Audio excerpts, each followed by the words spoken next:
ഉണ്ണി ബാലകൃഷ്ണൻ, ഓരോ തവണ വന്യജീവി ആക്രമണത്തിൽ ഒരു മനുഷ്യജീവൻ നഷ്ടപ്പെടുമ്പോൾ സർക്കാർ വരുന്നു, നഷ്ടപരിഹാരം 10 ലക്ഷം പ്രഖ്യാപിക്കുന്നു.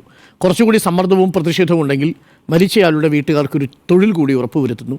അതിനുശേഷം ചില പ്രഖ്യാപനങ്ങൾ വരുന്നു, ഫെൻസിങ് പൂർണ്ണമാക്കും, ട്രഞ്ച് വേണമെങ്കിൽ ചെയ്യും എന്നൊക്കെ പറയുന്നു, പിൻവലിയുന്നു. ഇതാണ് നമ്മൾ കുട്ടമ്പുഴയിൽ കണ്ടത്, തൊടുപുഴയിൽ കണ്ടത്, ഇടുക്കിയിൽ കാണുന്നത്, ഇപ്പോൾ മാനന്തവാടിയിലും കാണുന്നത്. സർക്കാരിന് ഇക്കാര്യത്തിലൊരു വ്യക്തതയില്ലേ? വ്യക്തത കുറവുണ്ട് എന്ന് തന്നെയാണ് എൻ്റെ അഭിപ്രായം. അത് സർക്കാർ അത് ആര് ഭരിക്കുന്നു എന്നതിനപ്പുറത്ത് കേന്ദ്ര സർക്കാരായാലും സംസ്ഥാന സർക്കാരായാലും സ്റ്റേറ്റാണല്ലോ. സ്റ്റേറ്റിൻ്റെ ഏറ്റവും പ്രധാനപ്പെട്ട ഉത്തരവാദിത്വം അതിൻ്റെ പൗരന്മാർക്ക് ജീവൻ സുരക്ഷ ഉറപ്പാക്കുക എന്നുള്ളതാണ്. ആ സുരക്ഷ ഉറപ്പാക്കുന്നതിൽ വലിയ വീഴ്ച സംഭവിക്കുന്നു എന്ന കാര്യത്തിൽ എനിക്കൊരു തർക്കമില്ല. നമ്മളിത് എത്രാമത്തെ പ്രാവശ്യമാണ് ചർച്ച ചെയ്യുന്നത്.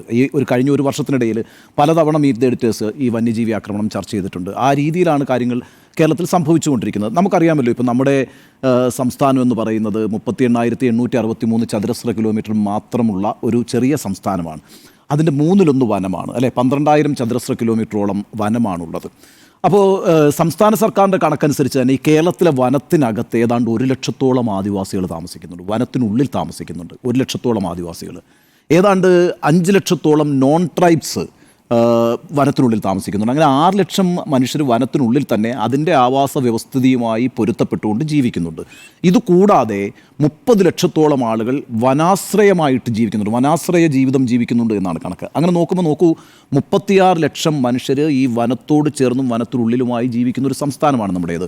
ഒരു 3.5 കോടി ജനസംഖ്യ എന്ന് വെച്ചാൽ 10% ആളുകൾ ഈ രീതിയിലാണ് താമസിച്ചുകൊണ്ടിരിക്കുന്നത്. നമുക്കറിയുന്നത് പോലെ 1000-ഓളം പഞ്ചായത്തുകൾ കേരളത്തിലുണ്ട്. ഏതാണ്ട് 430 പഞ്ചായത്തുകൾ എന്ന് പറയുന്നത് ഈ വനാതിർത്തിയിലാണ്. എന്ന് പറയുമ്പോൾ ഏതാണ്ട് 1 കോടിയിലേറെ മനുഷ്യർ ഈ വനമേഖലയുമായി അടുത്ത് താമസിക്കുന്നു എന്നുള്ളതാണ്. നമുക്കിപ്പം തിരുവനന്തപുരം മുതൽ എടുത്താൽ, ഇപ്പം അഗസ്ത്യാർകൂടം മുതൽ ഇങ്ങോട്ട് എടുക്കുകയാണെങ്കിൽ വയനാട് മാത്രമല്ലല്ലോ പ്രശ്നം. ഇപ്പം നമുക്ക് പാലോട്, നെയ്യാറ്, അങ്ങനെയുള്ള വിതുര മേഖലകളൊക്കെ വനമേഖലകളാണ്. ഇപ്പോൾ കൊല്ലത്തേക്ക് വന്നാൽ കുളത്തൂപ്പുഴ, അരിപ്പ തുടങ്ങിയ പ്രദേശങ്ങൾ, അതൊക്കെ പിന്നെ വനമേഖലയാണ്. പത്തനംതിട്ടയിലേക്ക് വന്നാൽ റാന്നി, കോന്നി, തണ്ണിത്തോട്, സീതത്തോട് ഈ മേഖലയൊക്കെ വനമേഖലയാണ്.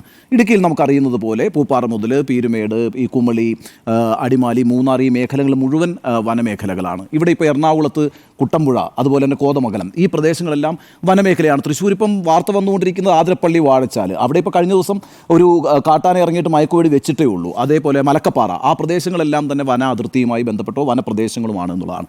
പാലക്കാട് വാളയാറാണെങ്കിലും നെല്ലിയാമ്പതി ആണെങ്കിലും അട്ടപ്പാടി ആണെങ്കിലും ധോണി ആണെങ്കിലും വനമേഖലയുമായി ബന്ധപ്പെട്ട് നിൽക്കുന്ന പ്രദേശങ്ങളാണ്. കോഴിക്കോടാണെങ്കിൽ ഊരാച്ചുണ്ട്, പെരുവണ്ണാമൂഴി, തിരുവമ്പാടി, കക്കയം ഈ മേഖലകളെല്ലാം വനമേഖലകളാണ്. ആലപ്പുഴ ഒഴിച്ച് ബാക്കിയെല്ലാം എല്ലാം മലപ്പുറത്ത് നിലമ്പൂർ എന്ന് പറയുന്നത് മേഖലയാണ്. വയനാട് പൂർണ്ണമായും പിന്നെ വനമേഖലയാണ്. കണ്ണൂരാണെങ്കിൽ ആറളം, കേളകം, കൊട്ടിയൂർ ഈ മേഖലകളെല്ലാം വനമേഖലയാണ്. അപ്പം ഇത് വയനാടിൻ്റെ മാത്രം പ്രശ്നമല്ല. ഞാൻ ഈ വിശദമായിട്ട് ഈ ഭൂവിസ്തൃതിയിൽ എങ്ങനെയാണ് വനമേഖലയുമായി ബന്ധപ്പെട്ട് മനുഷ്യർ ജീവിക്കുന്നതിൻ്റെ ഒരു പ്രശ്നമാണ് പറയുന്നത്. അപ്പം ഇത് കേരളത്തിൻ്റെ മൊത്തം പ്രശ്നമാണ്. നമ്മളിപ്പോൾ ഒരു കണക്കെടുത്ത് നോക്കുമ്പോഴത്തേക്കും കഴിഞ്ഞ 8 വർഷം സർക്കാർ തന്നെ നൽകിയിരിക്കുന്ന 800-ലേറെ പേര് വന്യജീവി ആക്രമണത്തിൽ കൊല്ലപ്പെട്ടിട്ടുണ്ട് എന്നാണ്. അതിലേറ്റവും കൂടുതൽ പാമ്പ് കടിയേറ്റ് മരിച്ചവരാണ്. പക്ഷേ അത് കഴിഞ്ഞാൽ പിന്നെ വരുന്നത് കാട്ടാന ആക്രമണമാണ്, അത് കഴിഞ്ഞാൽ പിന്നെ വരുന്നത് കാട്ടുപോത്തിൻ്റെ ആക്രമണമാണ്, അത് കഴിഞ്ഞാൽ പിന്നെ വരുന്നത് കടുവയുടെ ആക്രമണമാണ്. നമ്മളിപ്പോൾ ഇന്ന് ഈ ചർച്ചയ്ക്ക് ഇരിക്കുമ്പോൾ നോക്കൂ, 2025 ആരംഭിച്ചിട്ട് 3 ആഴ്ചയായിട്ടുള്ളൂ. 3 ആഴ്ചയ്ക്കകത്ത് 3 മരണങ്ങളാണ് വന്യജീവി ആക്രമണവുമായിട്ട് ബന്ധപ്പെട്ടുണ്ടായത്, അല്ലേ? ജനുവരി 5-ാം തീയതി മണി മരിക്കുന്നു, ജനുവരി 15-ാം തീയതി സരോജിനി മരിക്കുന്നു, ഇന്നിപ്പോൾ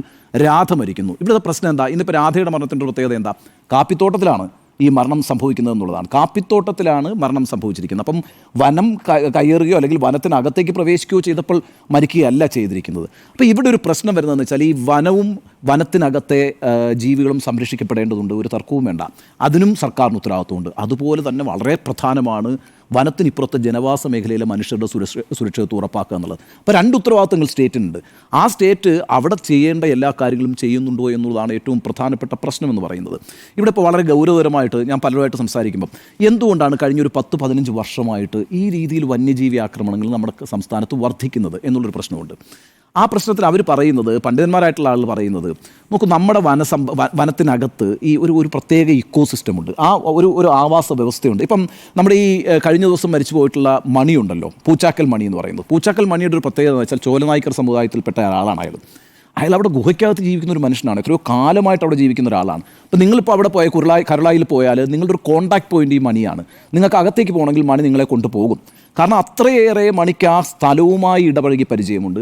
അവിടുത്തെ വന്യജീവികൾക്ക് മണിയെയും അറിയാം, മണിക്ക് വന്യജീവികളെയും അറിയാം. ആ ഒരു ജീവിത വ്യവസ്ഥയുണ്ട് അതിനകത്ത്. അങ്ങനെയുള്ളൊരു മണിയാണ് കൊല്ലപ്പെടുന്നത്. ആ കൊലപാതകം എന്ന് പറഞ്ഞാൽ അങ്ങേറ്റം ദാരുണമാണ് അല്ലേ.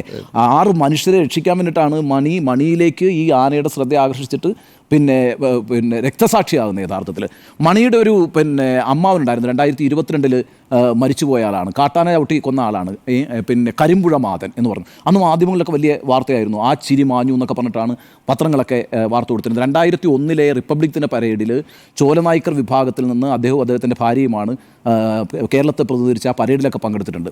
അപ്പോൾ കരിമ്പുഴ മാതനും ഈ പറഞ്ഞ കണക്ക് ഈ എത്രയോ കാലമായിട്ട് അവിടെ താമസിക്കുന്ന ഒരാളാണ്, ചോലനായ്ക്കർ സമൂഹത്തിൽപ്പെട്ട ആളാണ്. അയാൾക്ക് അവിടുത്തെ എല്ലാ മൃഗങ്ങളെയും അറിയാം, മൃഗങ്ങൾക്ക് അയാളെയും അറിയാം. അപ്പോൾ ഈ മാതിനെക്കുറിച്ചും മണിയെക്കുറിച്ചും ഒക്കെ പറയുക, അവിടുത്തെ നദിയിൽ നിന്ന് വെള്ളം ഇങ്ങനെ എടുക്കുന്ന സമയത്ത് അപ്പുറത്ത് ഈ കാട്ടാനകൾ വന്യമൃഗങ്ങളൊക്കെ ഉണ്ടാവും. അവർ മാതിനെയോ അല്ലെങ്കിൽ മണിയോ ആക്രമിക്കത്തില്ല. ആ മണിക്ക് അവരെങ്ങനെ പെരുമാറുമെന്നറിയാം, മാതിനെങ്ങനെ പെരുമാറുമെന്നറിയാം. ഈ രീതിയിൽ അവർക്കിടയിൽ ഒരു പരസ്പര ബന്ധത്തിൻ്റെ ഒരു ഇക്കോസിസ്റ്റം, ഒരു ആവാസ വ്യവസ്ഥയും ഉണ്ട്.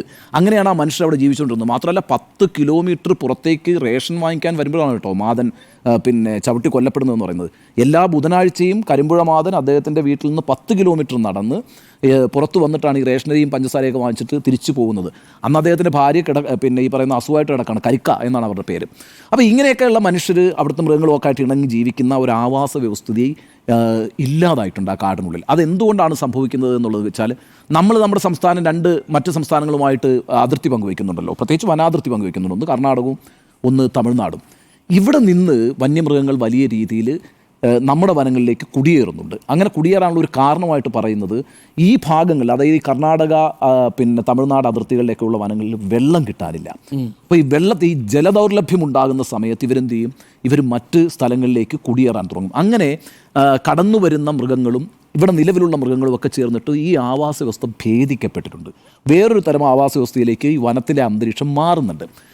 അതാണ് ഈ പറയുന്ന ജനവാസ മേഖലയിലേക്കുള്ള കടന്നുകയറ്റത്തിൻ്റെയൊക്കെ ഒരു കാരണം എന്ന് പറയുന്നത്. അപ്പോൾ നമ്മൾ അവിടെ എന്ത് ചെയ്യുന്നു? ഇതൊരു പ്രധാനപ്പെട്ട പ്രശ്നമല്ലേ? അത് നമ്മളെങ്ങനെ അഡ്രസ്സ് ചെയ്യുന്നു എന്നുള്ളതാണ്. അപ്പം നമ്മുടെ ഈ വനത്തിനകത്തുള്ള ആവാസ വ്യവസ്ഥ നഷ്ടമാകുന്നു. ആ ആവാസ വ്യവസ്ഥ നഷ്ടമാകുന്നതിൻ്റെ കാരണം എന്ന് പറയുന്നത് മറ്റ് വനമേഖലകളിൽ നിന്നുള്ള ഈ വന്യജീവികളുടെ കുടിയേറ്റം. അതിന് നമുക്കൊരു വഴിയുണ്ടോ? നമുക്കതിനെ പ്രതിരോധിക്കാൻ എന്തെങ്കിലും മാർഗ്ഗങ്ങൾ നമ്മൾ ചെയ്യുന്നുണ്ടോ? പിന്നെ നമ്മൾ സ്വാഭാവികമായിട്ടും പറയുന്ന ഈ സ്റ്റേറ്റിൻ്റെ ഉത്തരവാദിത്വം എന്ന് പറയുന്നത് വനവും ആ വനമേഖലയെ സംരക്ഷിക്കുന്നതോടൊപ്പം തന്നെ അതിനേക്കാൾ പ്രധാനമായി ജനവാസ മേഖലയെ സംരക്ഷിക്കുന്നതാണ്. ആ ഡിവിഷൻ നമ്മൾ എങ്ങനെയാണ് നടപ്പാക്കുന്നത്? ഇപ്പോൾ കഴിഞ്ഞ ദിവസം നമ്മളിരുന്ന് ചർച്ച ചെയ്തൊരു വിഷയമുണ്ടല്ലോ, ഒന്നും വേണ്ട, ഈ പറയുന്ന ഒരു യുവാവ് അടുത്തിടെ ചവിട്ടിക്കൊന്നതിൻ്റെ ഒരു കാരണം സ്ട്രീറ്റ് ലൈറ്റ് ഇല്ലാതെ ഇരുന്നതായിരുന്നു.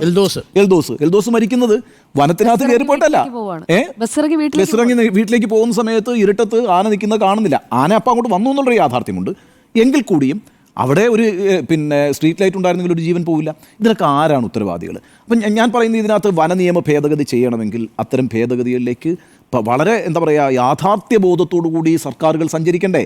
അത് സ്റ്റേറ്റിൻ്റെ ഉത്തരവാദിത്വമാണെങ്കിൽ കേന്ദ്രത്തിൻ്റെ ഉത്തരവാദിത്വമാണെങ്കിൽ നമുക്കൊരു കൺസെൻസസിലെത്തണ്ടേ? ഇവിടുത്തെ ഒരു പ്രശ്നം എന്താ? ഇവിടെ മരിക്കുന്ന ആളുകളെ നിങ്ങൾ നോക്കിയേ, ആദിവാസികൾ, ദളിത് വിഭാഗങ്ങൾ, തൊഴിലാളികൾ ആയിട്ടുള്ള ആളുകൾ, അല്ലേ, വിറക് പെറുക്കാൻ പോകുന്നവർ, പുല്ല് ചെത്താൻ പോകുന്നവർ, ഈ രീതിയിൽ താഴേത്തട്ടിൽ, സമൂഹത്തിൻ്റെ ഏറ്റവും താഴേത്തട്ടിലുള്ള ആളുകളാണ് ഈ പറയുന്ന വന്യജീവി ആക്രമണത്തിൽ നിരന്തരം മരിച്ചുകൊണ്ടിരിക്കുന്നത്. ആ വിഭാഗത്തോട് ഒരു സമൂഹം എന്ന നിലയിൽ നമുക്ക് എന്ത് കമ്മിറ്റ്മെൻറ്റാണ് ഉള്ളത്? അതൊരു പ്രശ്നമല്ലേ? കാരണം വെച്ചാൽ ഇവിടെ ഒരു ഇടത്തരക്കാർ മുതൽ മുകളിലോട്ടുള്ള ആളുകൾക്കാണ് ഇത്തരത്തിലുള്ള പ്രശ്നങ്ങൾ ഉണ്ടാകുന്നതെങ്കിൽ ഈ സൊസൈറ്റി പ്രതികരിക്കുന്ന രീതി, ഒരു സ്റ്റേറ്റ് പ്രതികരിക്കുന്ന രീതി ഇതൊക്കെയാണോ? അപ്പോൾ ഇതിനകത്തൊരു മനുഷ്യത്വത്തിൻ്റെ പ്രശ്നവുമുണ്ട്. ഈ മനുഷ്യരെല്ലാം അവിടെ ഇരുന്ന് പണിയെടുക്കുന്നത് സത്യം പറഞ്ഞാൽ നമ്മളെയൊക്കെ തീറ്റിപ്പോറ്റാൻ കൂടി വേണ്ടിയിട്ടാണല്ലോ. ആ ഒരു അപ്രോച്ച് നമുക്കില്ല. അപ്പം അങ്ങേയറ്റം വളരെ വളരെ ഒട്ടും മനുഷ്യത്വം ഇല്ലാത്ത രീതിയിലുള്ള ഒരു അപ്രോച്ച് ഈ കാര്യത്തിൽ നിലനിൽക്കുന്നു എന്നുള്ളതാണ്. നമുക്ക് ട്രെഞ്ചിങ് എന്ന് താങ്കളിപ്പോൾ നേരത്തെ പറഞ്ഞ കണക്ക് വളരെ പെട്ടെന്ന് പറയും, ഫെൻസിങ് ചെയ്യുമെന്ന് പറയും. അതേപോലെ തന്നെ ഇലക്ട്രിക്കൽ ഫെൻസിങ് നടത്തുമെന്ന് പറയും, കിടങ്ങുകൾ ഉണ്ടാക്കുന്നു എന്ന് പറയും, മതിലുകൾ കെട്ടി ഉയർത്തുന്നു എന്ന് പറയും. എവിടെ എന്ത് നടക്കുന്നു? ഇത്രയും ദിവസമായിട്ട് കഴിഞ്ഞൊരു 3 മാസത്തിനകത്ത് നമ്മൾ 4 തവണയെങ്കിലും ഈ വിഷയം ചർച്ചയ്ക്ക് എടുത്തിട്ടുണ്ട്, അല്ലേ? 4 തവണ മിനിമമാണ് ഞാൻ പറയുന്നത്. എന്നിട്ട് അത് നമ്മൾ നിരന്തരം ഇതേ കാര്യങ്ങൾ പറഞ്ഞുകൊണ്ടിരിക്കുന്നു. പക്ഷേ അൺഫോർച്ചുനേറ്റ്ലി നത്തിങ് ഈസ് ഹാപ്പനിങ്. ഒരു ഇനിഷ്യേറ്റീവ് ഇല്ല. ഇപ്പോൾ ഈ പറഞ്ഞ കണക്ക് 11 ലക്ഷം രൂപ, ഇന്ന് 1 ലക്ഷം രൂപ എക്സ്ട്രാ വന്നിരിക്കുന്നത് ഈ ഇൻഷുറൻസുമായി ബന്ധപ്പെട്ടാണ്. അപ്പോൾ അത് ഓൾറെഡി ഉള്ളതാണ്. അപ്പോൾ 10 ലക്ഷവും 11 ലക്ഷവും അതിനകത്ത് 5 ലക്ഷം എന്തോ കൊടുത്തു എന്ന് തോന്നുന്നു. ഇനി ഒരാൾക്ക് തൊഴിൽ കൊടുക്കും. ആദ്യം തന്നെ മന്ത്രി പറയുന്നത് എന്താ, വനം വകുപ്പിലെ താൽക്കാലിക വാച്ചറാണ്, അതുകൂടി പരിഗണിച്ചായിരിക്കും സഹായം എന്നാണ്. ഈ വനം മന്ത്രി ഏതെങ്കിലും ഒരു മരണ വീട്ടിൽ പോയിട്ടുണ്ട് അടുത്ത കാലത്ത്? കണ്ടിട്ടില്ല. ഇല്ല, ഞാനും കണ്ടിട്ടില്ല.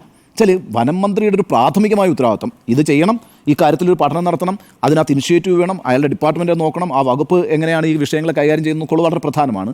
ഒപ്പം തന്നെ ഈ കാര്യത്തിനകത്തൊരു ഐക്യദാർഢ്യ പ്രഖ്യാപനം ഉണ്ടല്ലോ, അതിനകത്ത് അവിടെ പോകണ്ടേ, ആ സ്ഥലങ്ങളിൽ പോകണ്ടേ? ഏതെങ്കിലും അടുത്ത കാലത്ത് നടന്ന ഒരു മരണത്തിൽ പോലും, ഒരു വന്യജീവി ആക്രമണത്തിൽ മരിച്ച ആളുടെ വീട്ടിൽ പോലും ഈ വനമന്ത്രി പോയതായിട്ട് എൻ്റെ ഓർമ്മയിലില്ല കേട്ടോ. അപ്പോൾ ഈ രീതിയിൽ വളരെ നിസ്സംഗമായൊരു സമീപനം ഇക്കാര്യത്തിലുണ്ട്. അൺഫോർച്ചുനേറ്റ് ആണ്. അതുകൊണ്ട് ഇക്കാര്യത്തിൽ വ്യക്തതക്കുറവുണ്ട് എന്ന് തന്നെയാണ് എൻ്റെ അഭിപ്രായം.